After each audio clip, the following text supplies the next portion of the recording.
You're listening to Talking to Teens, where we speak with leading experts from a variety of disciplines about the art and science of parenting teenagers.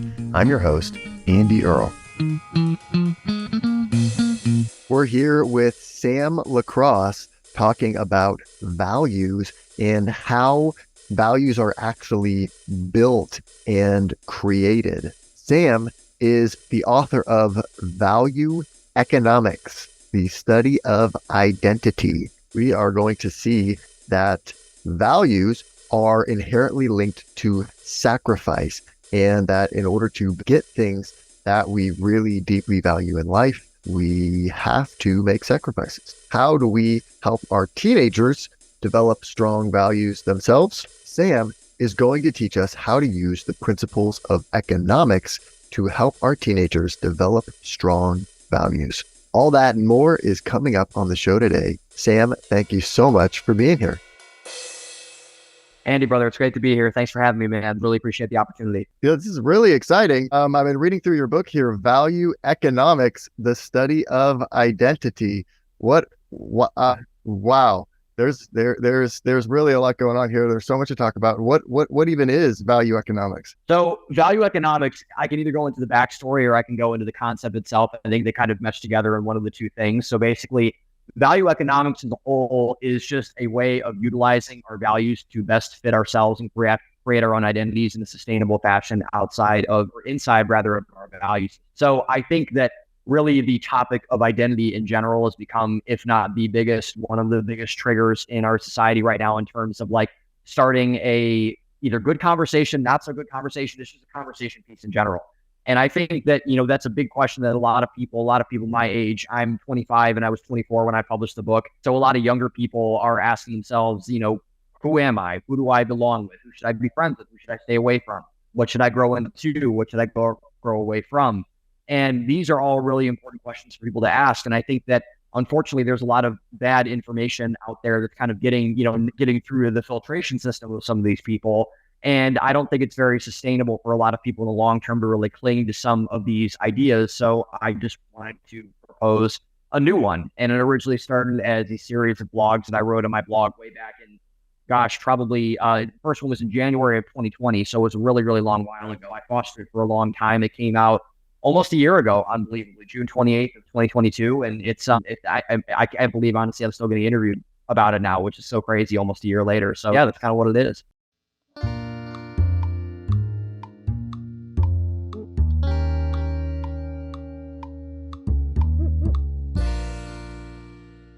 You say that there are some things that the self-help industry got wrong, that the idea that anyone can have it all, you're special, work hard, be positive, you can accomplish your dreams, you say is not true. I say it's mostly not true, and I think it's a lot of more being misguided than anything else. It's a lot of misguided advice, I think, in a lot of ways. Because what do you mean? Yeah, I think that just in general, overall, the self-help industry is more about, there's a famous, I hope that, the parents will not get too offended by this, but there's a famous quote from Fight Club where Tyler Durden, the main character, says self-improvement is masturbation and self-destruction is actually where you see improvement in yourself. And I think the self-help industry is very masturbatory, if I can say, in a lot of ways. It more is involving stimulation rather than improvement, and rather in actual helping and getting to the root of the issue. I don't think a lot of times looking at the positives, obviously where we want to end up, right? We want to end up in a more positive position in life, in a better place in life. But until then, we won't get there if we really just kind of mask all the problems in a veil of what I've called mindless positivity, and honestly, a lot of just overall narcissism, where narcissism isn't really qualified for. Because if there is a problem and you just say that a problem doesn't exist, and you say that you're actually good at something when you're really not that great at something, it's not bad to say that you're not good at that thing, but it is bad, I think, if you falsely propagate a lie that says that you are really good at something when you're not really good at something, because that is actually shunning improvement and self-help, and it's not helping or improving anyone, including yourself. Where do you think that false positivity comes from? I've been reading a lot about psychology recently. My second book is coming out later in the year, but it's not really focused on this element. I'm actually writing my third book as of right now. I finished the research of it about a month ago. Well, I've been reading a lot into the psychology of it. I didn't really understand, to be honest, how big of a bump and a boon the self-help or the self-esteem movement rather was, like with the invention or inoculation of people like Abraham Maslow into the culture with the hierarchy of needs. So I think a lot of it was psychological. People got a lot from it from either reading books or doing other things. But I think overall, there's just I think social media has something to do with it a lot too, where people just see a highlight reel of everyone in their life and they think that they should just kind of match that energy all the time. And it creates this really bizarre sort of arms race with who can have the best life out of all of your friends, which is a remarkably self-destructive process, in my opinion.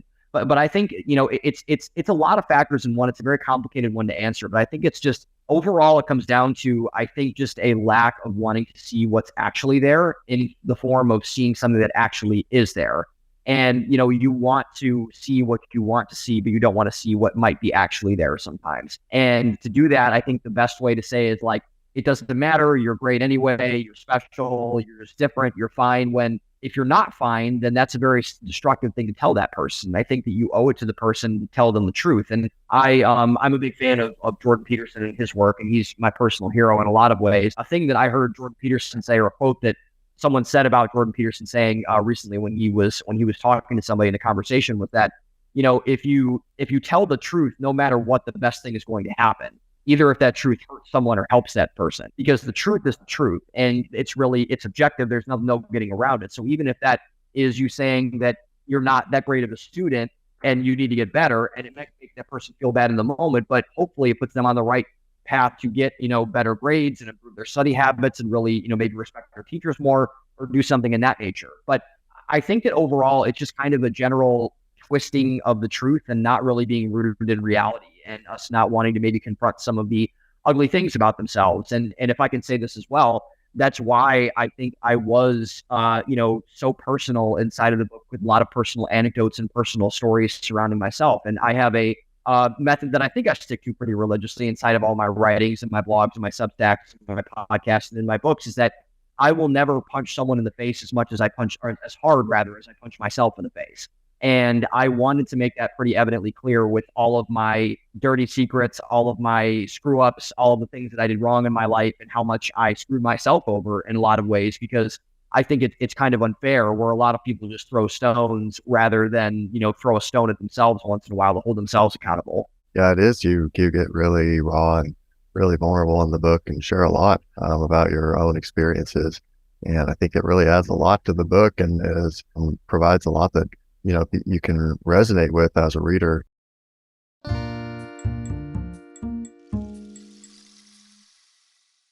You talk about something called the factors of value production. What do you mean by that? Yeah. So basically the whole concept of value economics is that it takes your values, or it takes rather economic principles, because I think, a big concept that I leaned on when sketching out the idea for this book was that we all depend on models to some degree, no matter what that degree is, to chart a path for our lives. We need maps, we need models, we need courses to navigate in order to properly navigate the world, especially something as complex as the day-to-day life of an average person, which is really, really complicated and variable by various amounts of people.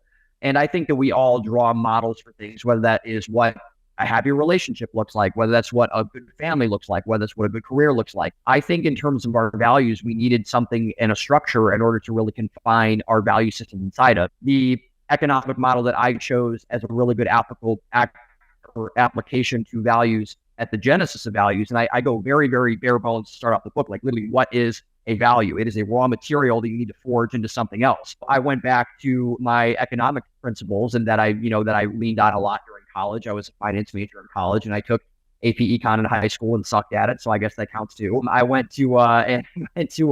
back to those, and I think the biggest application to that were the factors of production. So land, labor, capital, and entrepreneurship, which basically are the four main factors that are pretty commonly agreed upon most economists as the foundational elements of an economy. You need something to draw resources from. You need a workforce to shape those resources into something.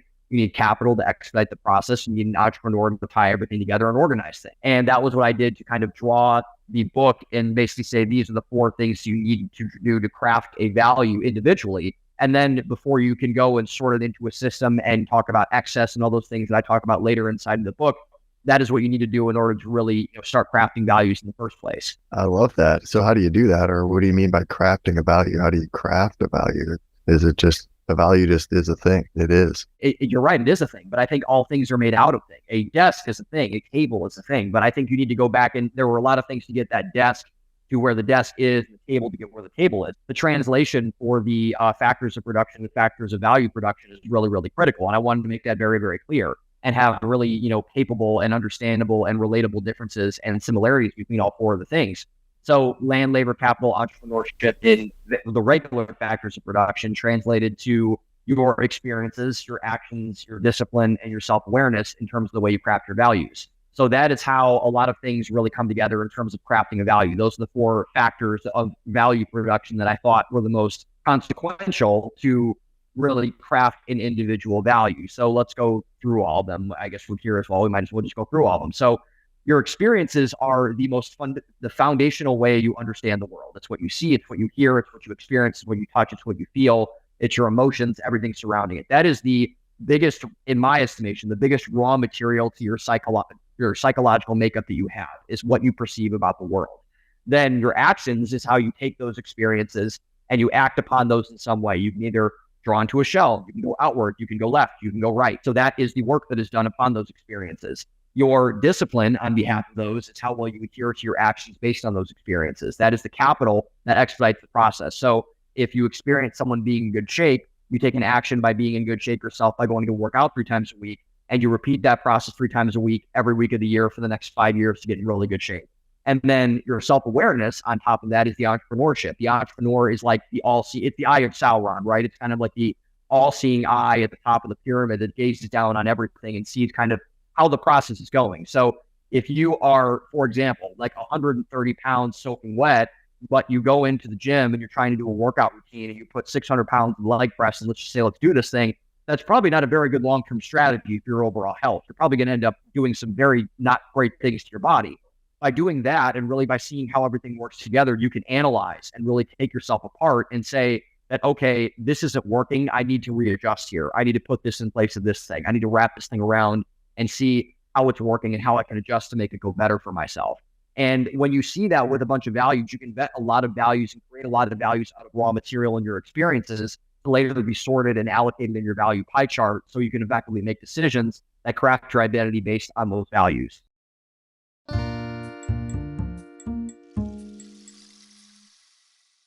What kind of things would be helpful as a parent of a teenager to help them craft stronger values? Or yeah, I think it's having values yourselves. I think parents who, by having a strong set of convictions. Now, this does not mean that one parent dominates the other parent with their value system. One parent kind of says like, stay in the kitchen, like whatever, like all that kind of thing. I vehemently disagree with that behavior, but I think a shared value system is where people can be reciprocal with one another. So a mom and a dad, for example, who share a lot of the responsibilities in the household, or they say that, this person goes to get the kids from practice while this person makes dinner. So when everyone gets home, we can all just sit down and enjoy the meal together without having us run around and, scream at each other when there's friction in the house, whatever that might be. And, I'm far from a parent. I admire parents greatly. I'm not a parent. I don't have children. I don't have a wife. Girls don't like me, I don't think. Well, that remains to be seen, but we'll hopefully get to a point where that happens. But I think that overall, just the modeling of it is really crucial. And also, I think you have to, with children especially, you have to raise them to be, I would say, courageous. Where a lot of people, I think, falter in terms of their value systems initially is that they're afraid to polarize people. Well, I think that, even though you could be the most tolerant person in the world and still polarize people. And that, when I say that analogy, it's kind of, a lot of people are like, oh, well, what do you mean by that? They're tolerant of everything. It's like, well, no, they're not. Like, you think a tolerant person is tolerant of intolerant people? Like, no, of course not. It's completely opposite to what they think. You can raise someone to be as effective as you want. This person can be as altruistic, as nice, as mean, as strong, as weak, as whatever, but they're going to polarize someone by their actions nonetheless. So what I would tell parents on behalf of their children is to say, we have thoroughly vetted our values, hopefully at this point. This is a good thing and a good model for you to follow. And now you need to really, I encourage you to be courageous and stick by those values, even when it gets hard, because you're going to end up polarizing something no matter what.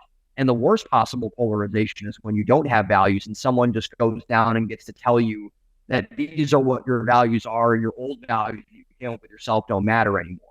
that's not, and there are some cases where that's warranted. If you work for a company, for example, you have to adhere to a certain set of, corporate code of conduct, a set of standards. If you are in a relationship, you obviously cannot do the things that are acceptable to the other person in that relationship, or unacceptable to that person in that relationship, excuse me. But you need to stand firm, and you need to have your non-negotiables. And I argue that your values should be your non-negotiables. And because if you compromise those, you compromise your identity. And therefore your identity gets captured and, I would say held up by a lot of other people when it might not be in your best interest to do that.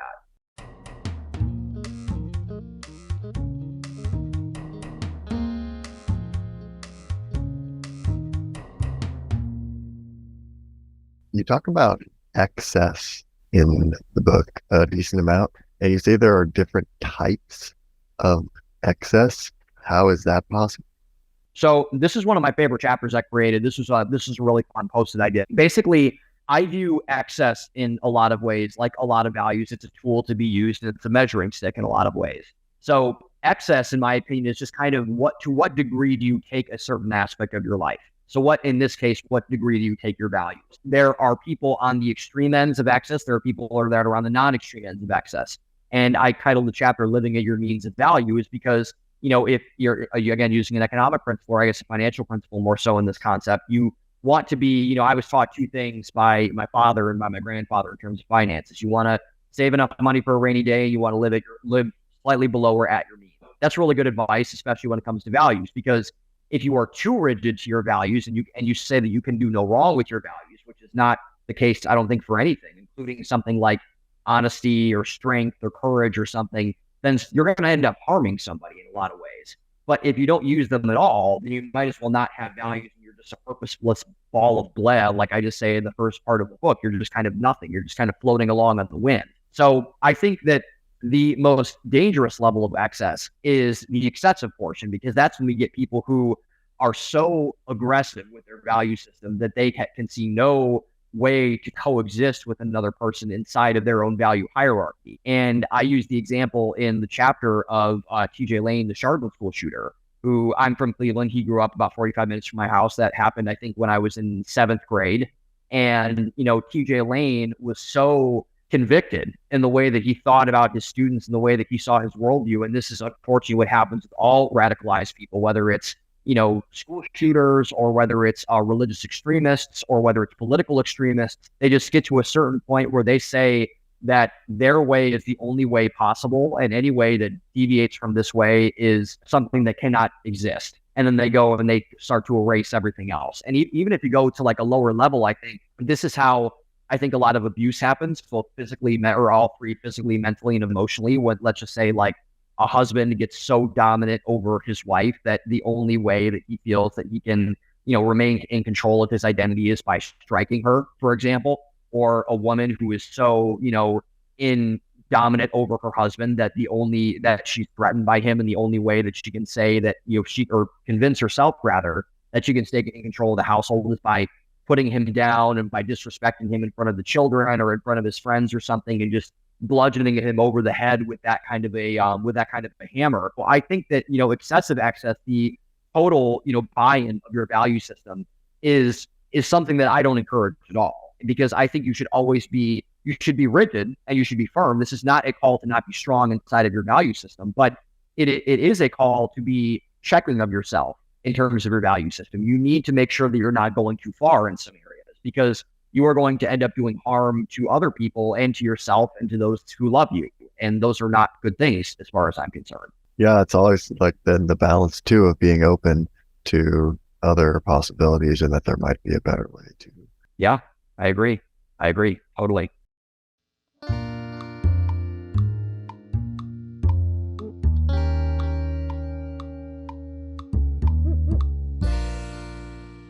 You talk about your own values in the book as well. Your number one is self-awareness. You say self-awareness, you believe, is the single most important trait a person can possess. Why is that? Well, I think it's kind of what you just said, Andy. It's kind of like you have to be open to change, and you have to be open to something, and you have to adapt. Like I said, if you're driving yourself into the ground in some, variation or another, then that is not a good thing at all. And I talk about that later in the book in chapter 6 when we get to diminishing returns of value. I talk about that a lot, but I think that overall self-awareness is so critical because you need to be just kind of cognizant of what your identity is at all times. And you need to be able to protect that and adapt to it. Because if you're in a world, like, you don't want to be Blockbuster in the time of Netflix. I'll just put it that way. Like, you don't want to be something where it's like there is such a seismic shift going around in your worldview that you're so rigid in your own personal ideology that you cannot adapt to it. And I think, we're seeing that now. I think, in my day job, for example, I do technology sales, and it's something we're seeing that's really big in the tech space right now with the adoption of AI. And I think, a lot of people have talked about this. I think I quote Andrew Yang earlier in the book, so I'll use him as an example. But, Andrew Yang, I think, has said something to the effect of, this is not an endorsement or inbound endorsement of Andrew Yang. I think it was just a good point in general. He just said inside of something, he's like, we're operating on the hardware of the 1960 space program, but we're trying to run the software of the 2023 space program right now in a lot of ways. So I think that the rigidity of something in the face of change does no one a service at all, to be quite honest with you. I think it does them a disservice. And because self-awareness is the ability to change internally and change your value compass internally when it's warranted and when you feel that it's right to, I think that is the one value that I recommend everyone to have. You need to be attuned with who you are, or else you're going to probably run into a buzzsaw in some form or fashion sooner rather than later.